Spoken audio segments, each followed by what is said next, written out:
Hello, Melrose. My name is Paul Brodeur. I have the honor of being the mayor of the city of Melrose. I am recording my State of the City 2023 address this evening in the event folks can't make it to our live event tonight for weather reasons or scheduling or whatever the case may be. I appreciate you joining us and look forward to also broadcasting the live edition in the days to come. I do want to report, I'm very excited to say, that today the city of Melrose is vibrant, committed, connected, invested, and generous. And that together we will continue as a community to build a bright future for the city that we all love. I do want to start with generosity. People in Melrose give back through acts of kindness and through their time or giving financially to support the causes we all care about and that lift up our community and assist fellow residents in need. Practically every day, as an example, someone stops by my office with a check for the emergency fund. Just one example of many about how people care and want to make a difference in the lives of their neighbors.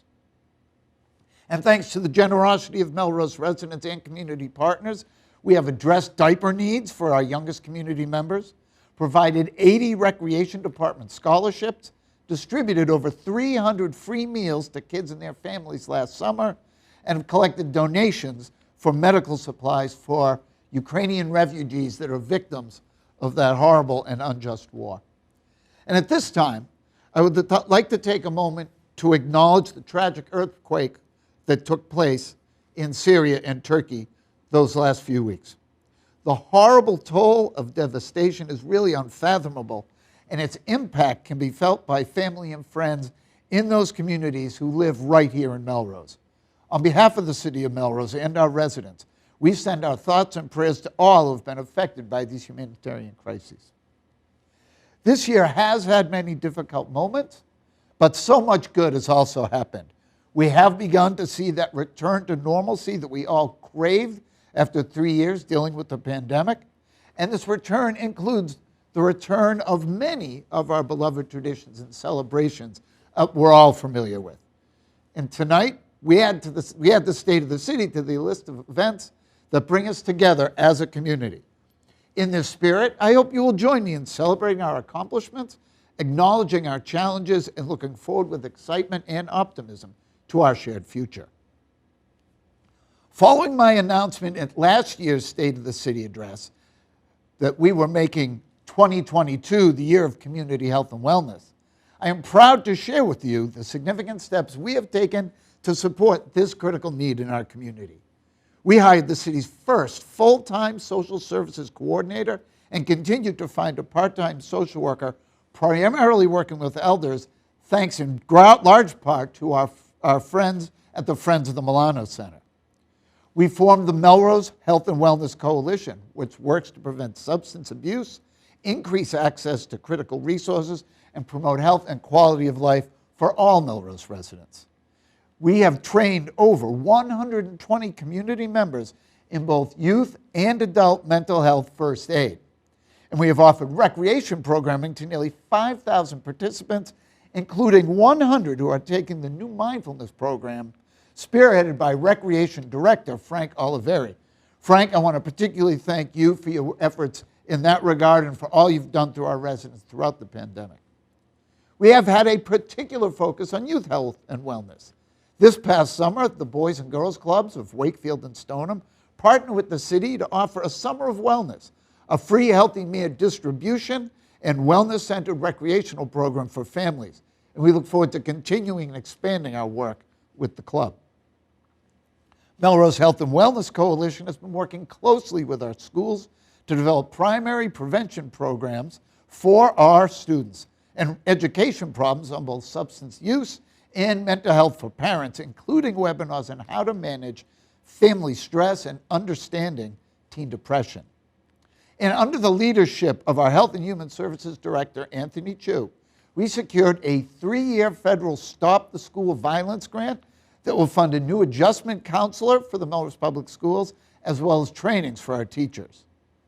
Importantly, the city has also allocated over $3.3 million of our ARPA relief funds to the schools to deal both with the costs associated with COVID, including its impact on special education and transportation costs, and to make much needed investments in our school buildings and infrastructure. I do want to take a moment to recognize and remark on the resiliency of our students, teachers, and staff who would like to primarily lift up the remarkable achievements of some of our programs both in and out of the classroom. Even during these challenging times, our sports teams have continued to excel, including my MC Braden. Our student artists like Ella and our musicians are thriving. Our World Languages program is again sending students back to Europe, and we even have a hugely successful Melrose robotics team. I know you'll want to join my school committee colleagues in being incredibly proud of our students, their mentors, and faculty for all these activities. They are truly shining examples of what is possible when people work together to create opportunities for learning and growth. With that, we know there have been challenges in our schools, and we know that funding in fiscal year 2022 and 2023 were not sufficient to meet the challenges created by increased cost, again, driven primarily by special education and related transportation costs. We have covered the FY22 shortfall with ARPA funds, and I today sent the City Council a request to allocate $2.5 million of our so-called free cash to ensure that we keep a level of programs and services we committed to support during those budget processes. I am happy to say that growth opportunities are not limited to our young people. Our population of individuals over 60 is our largest and arguably fastest growing population here in the city, counting over 6,000 residents. We are truly committed to supporting older adults in Melrose and giving them enriching experience as an excellent of quality of life here in our city. This year, we saw the grand reopening of the Milano Center after renovations that included upgrading our HVAC system for improved air quality and public health. We constructed a patio pavilion to create an outdoor gathering space at the Milano Center, with thanks to our state delegation for their support, so that we can provide that additional outdoor space for older adults and the entire community in a more comfortable and open setting. We have also taken important steps towards becoming an age and dementia-friendly community. Upwards of 130,000 residents of Massachusetts alone have Alzheimer's disease or some other form of dementia, and that number is projected to increase to 150,000 by 2025, making this service a critical way to support our seniors and their caregivers. We have also provided financial relief by expansion of our senior circuit breaker tax relief program and increased deferral options for property taxes, water and sewer fees, as well as trash fees to some of our lowest income seniors and other residents who are wrestling with the high cost of living in our area. And I do want to note that you perhaps note that our senior center is no longer a senior center. It is simply the Milano Center, because it should be thought of as a community center where all our residents can come together. Now, regarding the financial relief, I am most appreciative to our Chief Assessor, Sarah McClellan, our Council on Aging Director, Stacy Mancello, for their hard work on this. I'm grateful to the City Council for supporting this endeavor back in 2019, and I'm particularly grateful again for the partnership of Rep. Lipper Garabedian and State Senator Jason Lewis for everything they did to make that home rule petition relief possible by passing it through the legislature. This city, and for the past several years, we have worked on our goals to be a more inclusive community. The city is committed to creating a culture where diversity is valued, and this year, our HR department launched a series of DEI trainings and education for all staff, including anti-discrimination training and creating training on the Americans with Disabilities Act. And I'm proud to say that for the first time since 1996, thanks to the Commission on Disability, Melrose has just completed an ADA self-assessment, evaluation, and transition plan that will be our roadmap to addressing the impediments that make accessing public buildings and facilities and programs a challenge for people living with disabilities. Now, these are just first steps. In order to ensure that the city provides all our employees and community members with equitable treatment and access to opportunities, we need to continue to identify blind spots and shortcomings that perpetuate institutional bias and systemic disparities for certain groups. To do that, the city will be conducting a comprehensive assessment of the city's employment policies, procedures, benefit programs, as well as our outreach and engagement practices. And I again want to thank the City Council for their wisdom and forethought in approving the funding that is allowing us to make progress on our goals for DEI, and want to thank as well our Human Resources Director, Polly Latta, for spearheading those efforts on the city side. And I also want to recognize the many city partners, advocacy groups, and residents that are very committed to doing this work. And because we have seen as a city how hard it is together to come together to talk about the things that matter the most, sometimes the hardest things to talk about, we have launched a community conversations initiative to build a more open and engaged Melrose where everyone's voices can be heard and valued. Why this program at this time? Well, because civic public dialogue is critical to our civic foundation. And respectfully, Twitter and Facebook and social media and the like do nothing to bring people together. People get together when they sit across a table and can have an honest, fair, and safe exchange of views. We've made particular progress to support our local small businesses this year. As the city's first ever economic development director, Lauren Grimmick has hit the ground running to coordinate efforts to help our small businesses and grow new ones. She's awarded grants, or the city has awarded grants to 32 small businesses and nonprofits through the city's new Small Business and Nonprofit Recovery Grant Program funded through ARPA, and is providing much needed financial support to these businesses as they continue their recovery from the COVID-19 pandemic. We've launched the second round of Project Pop-Up to fill an otherwise vacant commercial space on West Emerson with several women-owned businesses.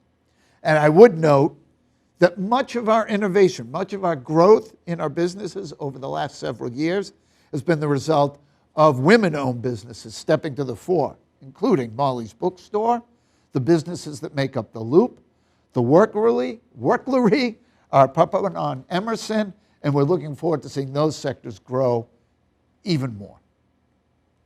This year, we have also been thoughtful about our stewardship of the environment. In the past year, DPW has planted 202 trees and held 11 recycling events and drives, many with community partners. Our annual tree planting program has historically been thought of as a beautification initiative, but should now be also considered as a climate change program for the shade it casts and the heat island reductions it helps with. We have also partnered and will continue to partner with various community groups like Zero Waste Melrose, the Energy Commission, and many other community partners to make progress on sustainability. Thank you all for your dedication and commitment to this important work. And I'm proud to say that we are facing the climate challenge head on, and this year we've moved the city towards a net zero carbon emissions future. We have adopted a Melrose Net Zero Action Plan, which creates a roadmap for reducing community carbon pollution in buildings, transportation, and our energy supply. We've adopted an electric vehicle policy for city vehicles and worked with National Grid on a plan to electrify our fleet. We have launched the Melrose Energy Challenge, which is a new resource designed to help residents and small businesses electrify everything through step-by-step coaching with energy efficiency, heat pumps, solar electric vehicle, clean energy projects, and other initiatives. We have also secured a $500,000 grant from the state to decarbonize our library during the library renovation project. We are installing additional solar plans now on the Hoover School and Horace Mann schools, and we have now have a solar-ready roof on our salt shed.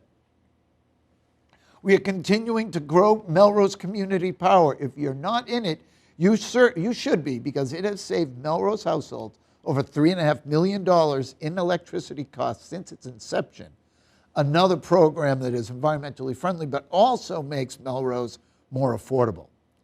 As you know, Melrose has consistently taken a lead when it comes to combating greenhouse gas emissions and promoting energy efficiency thanks to the tireless work of our outstanding sustainability manager, Martha Grover.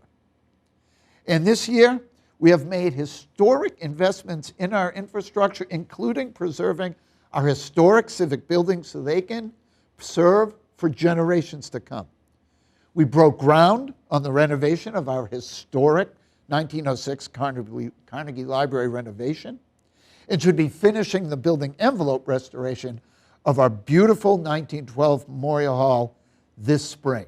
Again, these are critical infrastructure assets that are used and will be used by the entire community for generations to come, and we should all be proud of these investments. Throughout the year, we have been working hard to address other critical infrastructure needs through numerous projects across the city and through planning a more thoughtful, sustainable approach to capital investments in the future.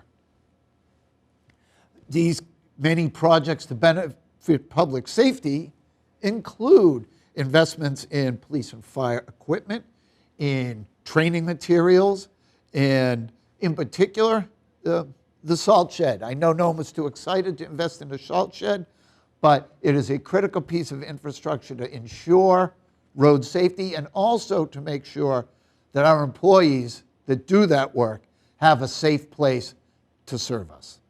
Now, the DPW has worked very hard this year to make improvements throughout the cities, our roadways, and our parks.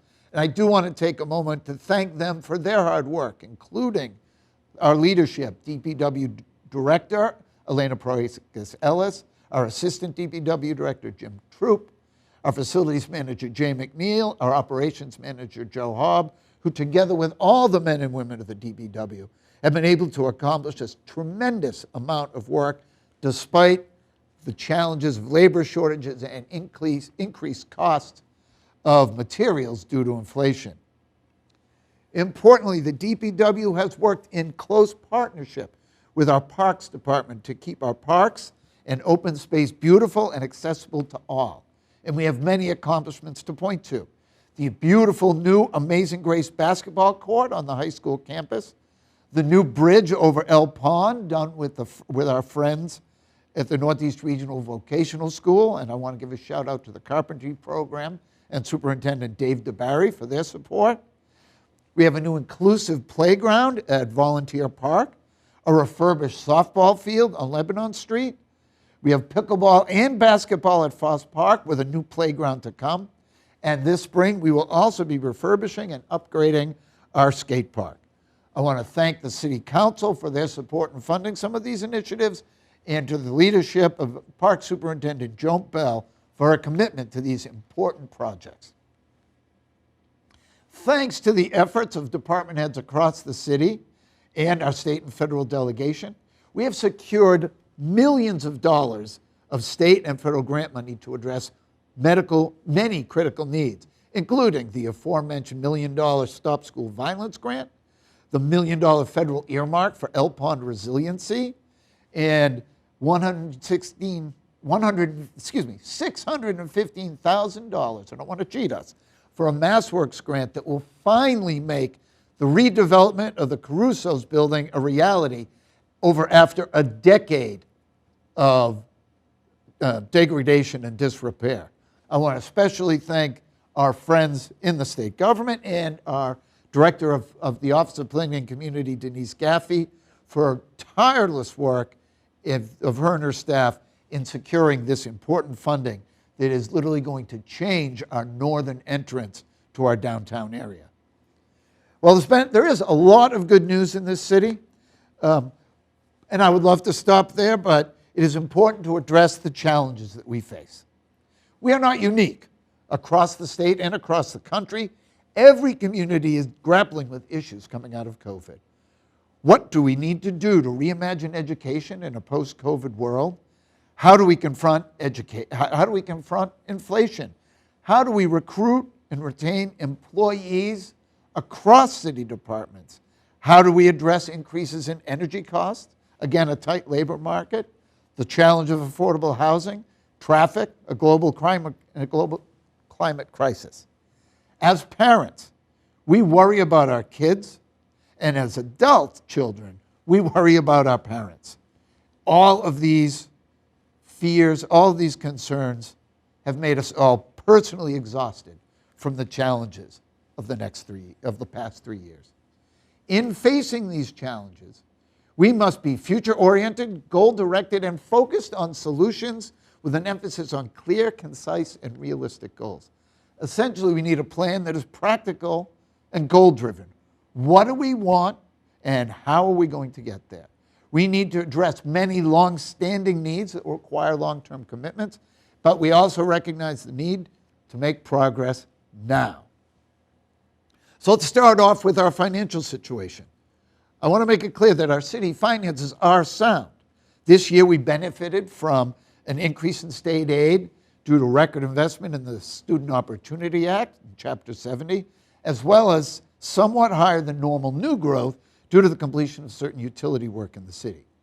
Together with federal relief funds, this revenue has allowed us to meet our obligations to our employees and provide the consistent level of services to our residents and our businesses, which they expect and deserve.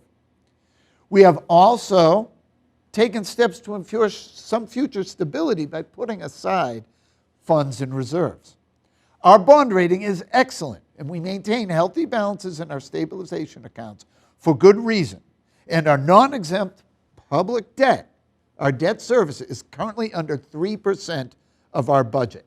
This prudent fiscal management allows us to look ahead with confidence in our ability to weather storms or weather these times of economic uncertainty.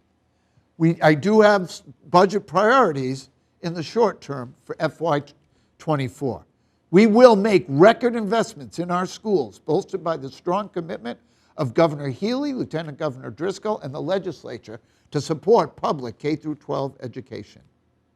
Under the leadership of our new police chief, Kevin Fallier, we will invest additional funds in training and professional development for the men and women under his command. I am proud to note that Chief Fallier has again resumed the practice of sending officers to the FBI Academy to enhance their training. This will be a challenge. Balancing our budget is always challenging and will require tough decisions ahead. We are always asking all departments to scrutinize their budgets to ensure that we are getting all possible efficiencies and making the best use of all revenue to support the services we and our residents rely on every day. And I have complete confidence in the city's financial team, led by longtime CFO Patrick Della Russo, and I am optimistic based on recent estimates of state aid, based on, and again, thank you very much to Lieutenant Governor Healy, Lieutenant Governor Driscoll, and the legislature, that we will meet our immediate needs thanks in no small part to Mr. Della Russo's prudent long-term fiscal management. So, how are we meeting these challenges and what are the solutions? Well, over the past several years, we have been doing a lot of planning for our future, from age-friendly to net zero, and now it is time to see how we can support these programs and put plans into action. Our number one challenge, our number one infrastructure challenge, is our public safety buildings. I want to begin by addressing head-on the challenge about what we are going to do with these critical safety assets. This issue has gone by for several years. Here I have a report from the 1990s proposing a solution. This larger set of binders is a set of proposals for 2017. We've studied it to death, but the need grows clearer and more urgent with each passing day. We simply cannot expect our first responders to provide modern public safety services in aging and obsolete buildings, some of which were born over 100 years ago, some of which were built over 100 years ago. That is why I am committed to bringing a viable public safety project to the voters of Melrose so that we can make good on the city's commitments going back decades to address this unsustainable situation. We are already making progress towards a solution. As you know, in 2021, I reinstated the Public Safety Building Committee to revisit the 2017 plan and to work to move plans forward. I want to thank the talented residents who have stepped up to this daunting task, and to our police and fire members and Chief Ed Kalina and Chief Kevin Fallier for their focus and dedication in moving this forward and getting it done. In partnership with the City Council, we have dedicated funds to advance design options for renovating and replacing these buildings, and we've begun to engage the public through the development of a public website, and we have begun discussions with our state, our financial advisors, and our bond counsel to understand how to structure a debt exclusion to fund this project. Now, we won't have a clearer picture on the cost until the end of March at the earliest, and whatever we learn will require a great deal of public discussion. I want to make a couple of things clear. We know from decades of neglect and kicking the can down the road, this is going to be a very expensive endeavor. I also want to make it clear that the Public Safety Building Committee and this administration is 100% committed to a public process that will continue with a City Council hearing in early March and additional listening sections conducted by the Public Safety Building Committee directly with the public in the spring. But again, here's what we cannot afford to do. We cannot afford to keep plans on the shelf. This is the last time around the block for these buildings. The public safety buildings must and will be the city's top priority in terms of finance, public safety, and infrastructure. And to be crystal clear, to again focus on the cost, there is no funding currently available through any state or federal grants for this type of project. Believe me, we have looked, so we must be prepared to pay for these buildings ourselves through the debt exclusion process. You should know that we are pushing hard with our partners in the legislature to create a state funding program like the School Building Assistance Program to assist communities, all from Melrose all the way to Pittsfield, with these costs, but we do not have any more time to wait for that process to move forward. I do want to again emphasize that while this program, while these projects will be expensive, the project will be, if it moves forward, will be funded through a debt exclusion vote, meaning we will not have to compromise our finances for other critical needs, including our schools, in order to replace these buildings. Since the debt exclusion will provide a dedicated funding source outside the general budget, other needs will still be met within our regular budgetary model and will not have to compete with the public safety buildings. Long-term challenge that we have in Melrose is the inability, quite frankly, to significantly grow our tax base. We know that even with our mostly residential tax breaks, though, there are still some opportunities to make the most of the development potential we have. That is why we are so fortunate to have Denise Gaffey at the helm of the Office of Planning and Community Development, which continues to play a critical role in improving our downtown and laying the groundwork for future development while preserving the character of our community.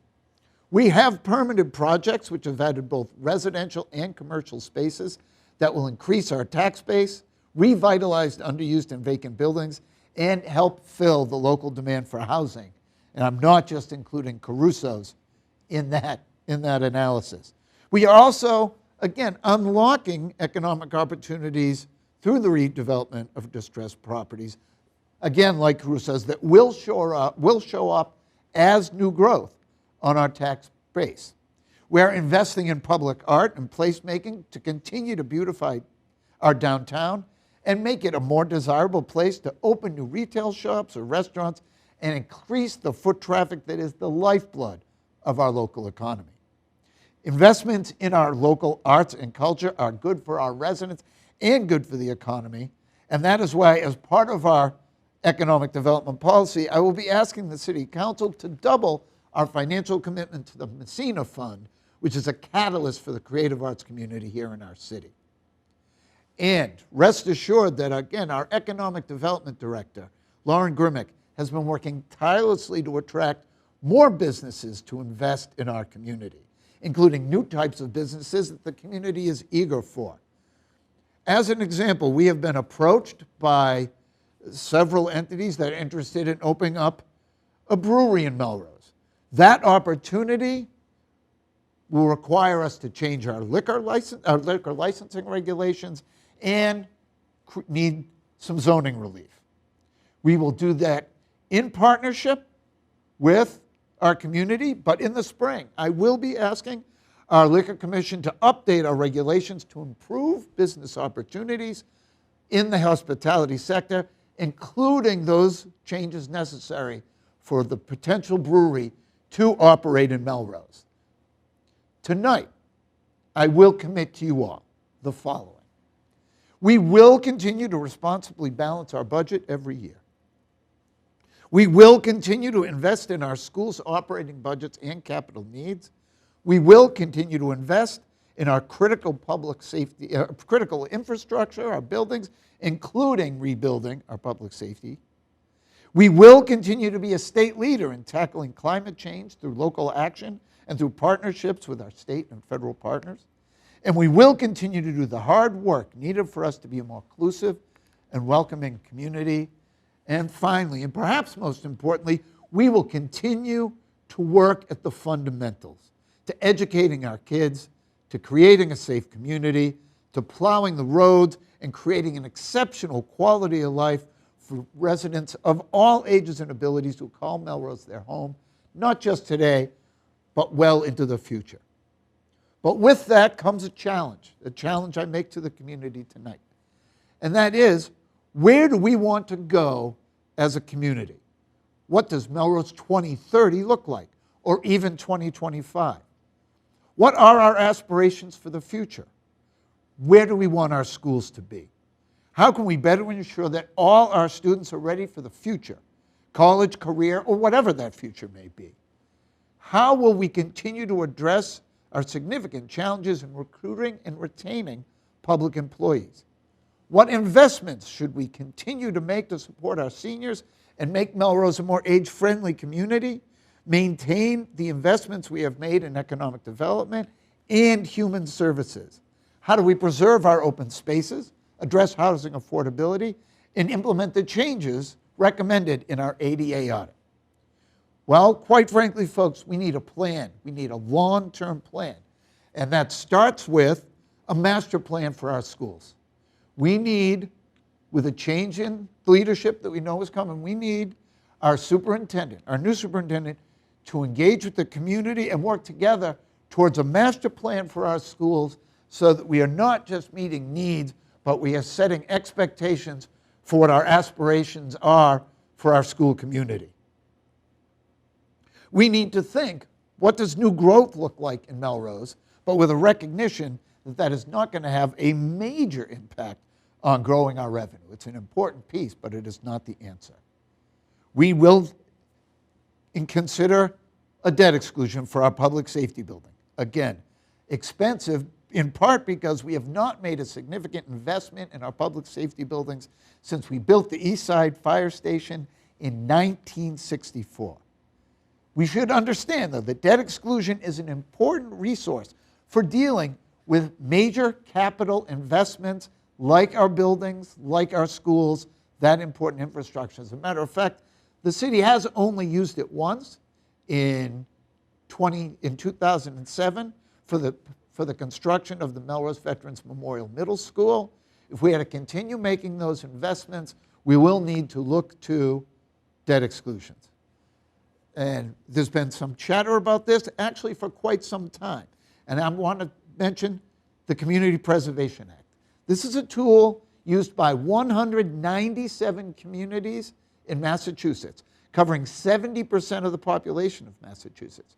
And this tool is used to provide space for open space preservation, affordable housing, historic preservation, and recreational opportunities. It is a local tax option that comes with a significant state match. Melrose has pointed to this tool in our 2004 master plan, our 2017 master plan, and our recent housing production plan. Let me be clear. By not adopting CPA, we are leaving state money on the table and are in fact helping to fund the state match that other communities that have adopted CPA are using to invest in their communities. We need to seriously consider how and at what level we should be adopting CPA. And finally, overrides. If we want to grow our investments in our schools or maintain and grow other city services, we will have to consider additional overrides. When we did the override in 2018 and 2019, we recognized as a community that this was a resetting of our base.